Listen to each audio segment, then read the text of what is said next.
जय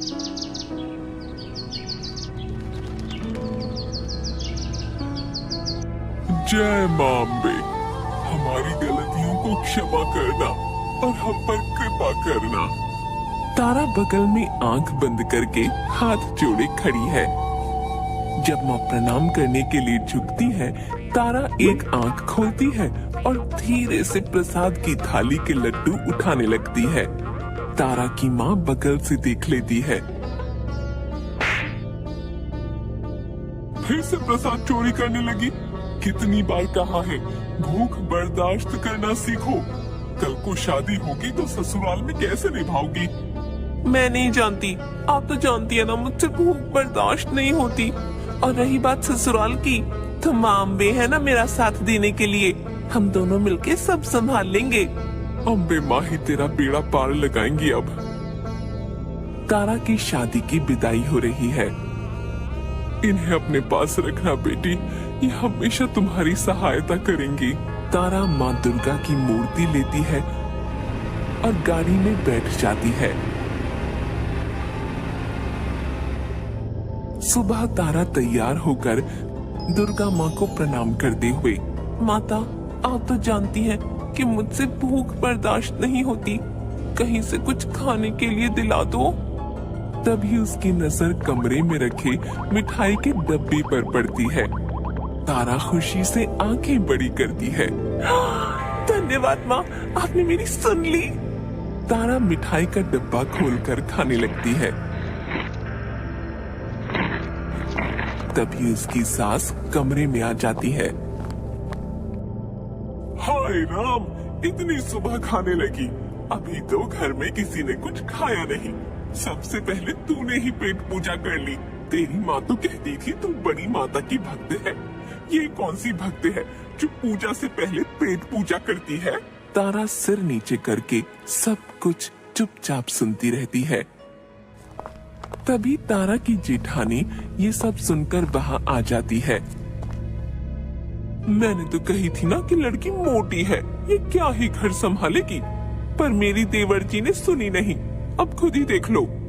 तारा ये सब सुनकर सिर झुकाए रोने लगती है और उसकी आंखों से आंसू बहने लगते हैं। इसकी माँ ने तो कहा था कि इसे खाने का शौक है, पर मुझे क्या पता था कि इतनी सुबह से ही शुरू हो जाती है। अब रो क्या रही है, चल नीचे पूजा करने।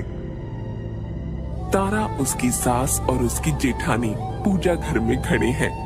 तारा की जेठानी तारा के कान में, देवरानी जी नाश्ता लगने में थोड़ा वक्त बाकी है, इतनी देर भूख रोक लोगी ना? तारा सुनकर चुप खड़ी रहती है।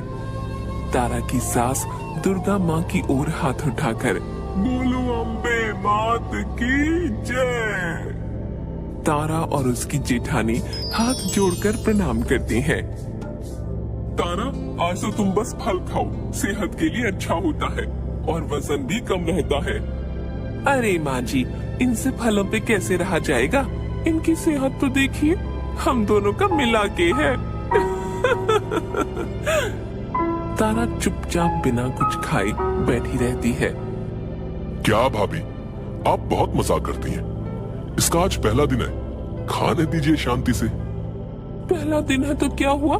इन्होंने तो अपनी पेट पूजा का इंतजाम कर रखा है पहले ही। क्यों देवरानी जी? और जेठानी फिर हंसने लगती है। देखो, एक जरूरी काम से मुझे आज शहर से बाहर जाना है। मैं कल सुबह ही आ पाऊंगा।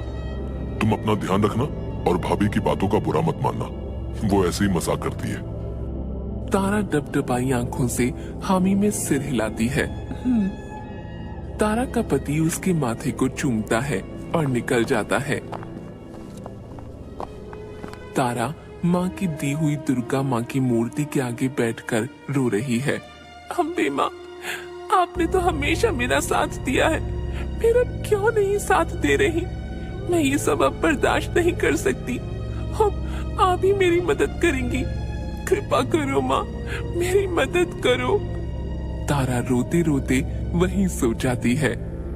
तभी एक तेज रोशनी होती है और एक दिव्य आवाज गूंजती है, उठो तारा, अपनी आंखें खोलो। तारा नींद से उठती है और अपनी आंखें खोलती है। हाँ, माँ आप। उसकी आंखें खुशी से चमकने लगती हैं और वो हाथ जोड़कर माता को प्रणाम करती है। तारा, मैं तुम्हारी आस्था से प्रसन्न हूँ, कहो क्या चाहिए। माँ, मुझे इस भूख की वजह से बहुत ताने सहने पड़ रहे हैं। मुझे ऐसी शक्ति दीजिए कि मुझे कभी भूख न लगे और खाने की जरूरत ही न पड़े। मैं बिना कुछ खाए रह सकूं।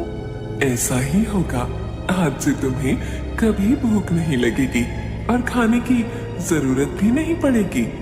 तुम कुछ खाए पिए बिना भी स्वस्थ जीवन जियोगी। वो रोशनी खत्म होती है और तारा अपनी नींद से उठती है। ये मेरा सपना था या सच? क्या सच में मुझे वरदान मिला है? अभी देखती हूँ। तारा सामने रखी मिठाई के डिब्बे को खोलती है। अरे, मुझे तो सच में भूख नहीं लगी और अपनी मनपसंद मिठाई देखकर खाने की जरूरत ही नहीं लग रही। जय मां अम्बे, आपने मेरी सुन ली और मुझे वरदान दिया। आप बड़ी दयालु हैं। जय मां अम्बे।